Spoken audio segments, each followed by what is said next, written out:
আসসালামু আলাইকুম ওরহমতুল্লাহি ওবারাকাতুহ। প্রিয় প্রতিকার চ্যানেলের শ্রোতা বন্ধুরা, আশা করি আল্লাহ পাকের অশেষ মেহেরবানিতে আপনারা সকলে ভালো আছেন। স্বামীর নেতৃত্ব ও সমাধান মেনে নিন। বেশিরভাগ প্রজাতিতেই দেখা যায় সমাজের নেতৃত্বের দায়িত্বটি পুরুষ জীবের ওপর থাকে। আল্লাহ তাআলা এই ফিতরাতের ওপর প্রাণীকুল সৃষ্টি করেছেন। সমাজের মতো পরিবারের দেখভাল ও উন্নয়নের জন্য অভিভাবক হিসেবে পুরুষ দায়িত্ব পালন করে। পরিবার সমাজের মূল একক।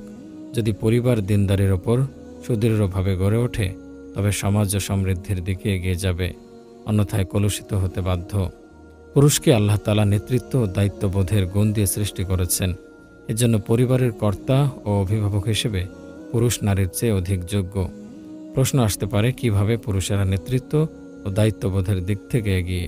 উত্তর হলো, আল্লাহ তাআলা তাদের যথার্থ অভিভাবকের মতো শারীরিক ও মানসিক গড়ন দিয়ে সৃষ্টি করেছেন। প্রকৃতিগতভাবেই পুরুষ তার স্ত্রী ও সন্তানদের ভরণ পোষণের দায়িত্ব পালন করতে চায়। একইভাবে নারীর প্রকৃতি হল তারা সহযোগিতা ও ভরণ পোষণ পেতে চায়, যদি না তার সহজাত প্রকৃতি কলুষিত হয়।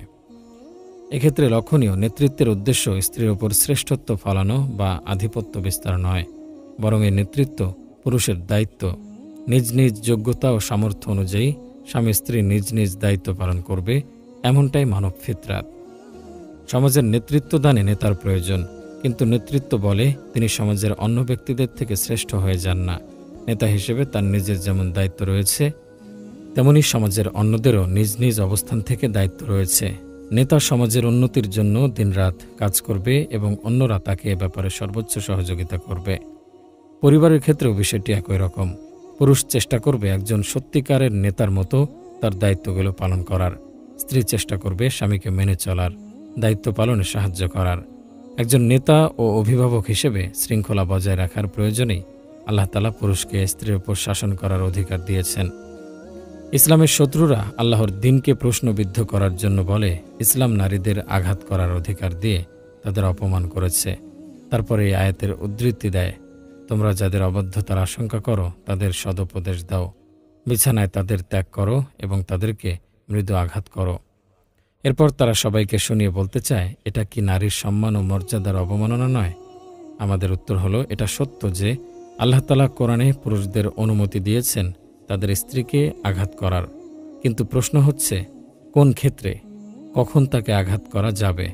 তাকে আঘাত করবার আগে কোন কোন শর্তগুলো পূরণ করতে হবে? আঘাত করার সর্বোচ্চ সীমা কতটুকু? প্রথমত আমাদের বুঝতে হবে, এখানে আঘাত করার উদ্দেশ্য তাকে শোধরানো। এছাড়া বাকি সব ক্ষেত্রে আঘাত করা নিষিদ্ধ। এর তুলনা করা যায় রোগ নিরাময়ের জন্য ওষুধ সেবনের সাথে। শুধু প্রয়োজনীয় ক্ষেত্রেই ওষুধ প্রযোজ্য। যখন কোনো নারী তার স্বামীর বিরুদ্ধাচরণ করতেই থাকে, সর্বোচ্চ সীমা ছাড়িয়ে যায়, ভুল পথ থেকে ফিরে আসতে চায় না, তখন তার স্বামীর কি করা উচিত? তাকে তালাক দেয়া, তার যা ইচ্ছা তাই করতে দেয়া, নাকি তার সংশোধনের চেষ্টা করা? কোরআন আমাদের এই সমস্যার নিরসনের পথ দেখিয়েছে। স্ত্রীকে অবাধ্যতার পথ থেকে ফিরিয়ে আনতে ইসলাম পুরুষকে শিখিয়েছে প্রাজ্ঞ সমাধান। প্রথমত স্বামীকে ধৈর্যশীল ও সহনশীল হতে হবে।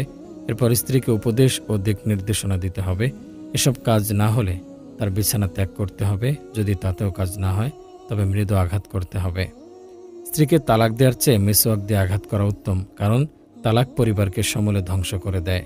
দুটি ক্ষতিকর বিষয়ের মধ্য থেকে যে কোনো একটি বেছে নিতে বাধ্য হলে কম ক্ষতির পদ্ধতি অনুসরণ করা উচিত। এ বিধান নারীদের কোনোভাবেই অপমান করেনি। এটি স্ত্রীকে শোধরানোর উদ্দেশ্যে একেবারে শেষ পদক্ষেপ। এ মৃদু আঘাত শুধু নির্দিষ্ট কিছু পরিস্থিতিতে বিশেষ ধরনের নারীর ওপর প্রযোজ্য। যারা স্বামীর অবাধ্যতা করতেই থাকে, নরমভাবে সতর্ক করার পরও ভুল পথ থেকে ফিরে আসতে চায় না।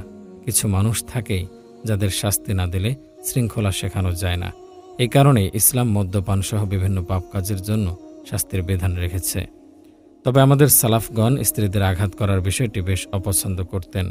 আতা রহমতুল্লাহি আলাইহি বলেছেন, স্ত্রীকে আঘাত করা উচিত নয়, এমনকি তাকে কোনো আদেশ বা নিষেধ করার পর সেটা না শুনলেও, বরং তার উপরে রাগান্বিত হওয়াই যথেষ্ট।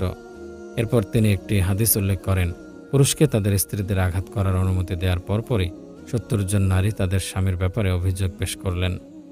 রাসূলুল্লাহ সাল্লাল্লাহু আলাইহি সাল্লাম বললেন, মুহাম্মদের পরিবারের কাছে অনেক মহিলা স্বামীর বিরুদ্ধে অভিযোগ নিয়ে এসেছে। যারা স্ত্রীদের আঘাত করে তারা তোমাদের মধ্যে উত্তম নয়। এত কিছুর পরেও যারা এই বিধানের ব্যাপারে ইসলামকে আক্রমণ করে, তারা এটা বুঝতে ব্যর্থ যে স্ত্রীকে আঘাত করার বিষয়টি একটা প্রতিকার মাত্র, যা একদম চূড়ান্ত পর্যায়ে প্রযোজ্য। ফমালিহা উলা ইল কওমিলা ইয়াকাদুনা ইয়াফকাহুনা হাদিসা। অতএব ওই সম্প্রদায়ের কি হয়েছে যে তারা কোনো কথা বুঝতে চেষ্টা করে না?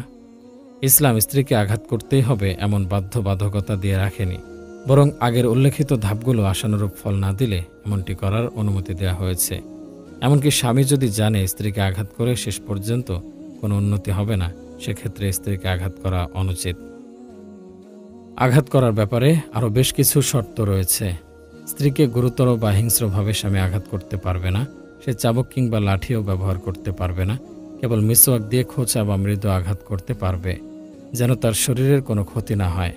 কোনো দাগ না থাকে, তার মুখমণ্ডলেও আঘাত করা যাবে না। ওপরের এই বর্ণনা শুধু সেসব অমুসলিমদের যুক্তি খণ্ডনের জন্যই নয় যারা ইসলামের উপরে অপবাদ দিতে চায়, বরং সেসব মুসলিমদের জন্য কঠোর উপদেশ যারা অবজ্ঞতাবশত সীমা লঙ্ঘন করে এবং মনে করে স্ত্রীকে নিজের ইচ্ছামতো মারধর করা তাদের অধিকার। তারা অবশ্যই ভুল পথে আছে। ইসলাম কোনোভাবেই তাদের জঘন্য কাজ সমর্থন করে না।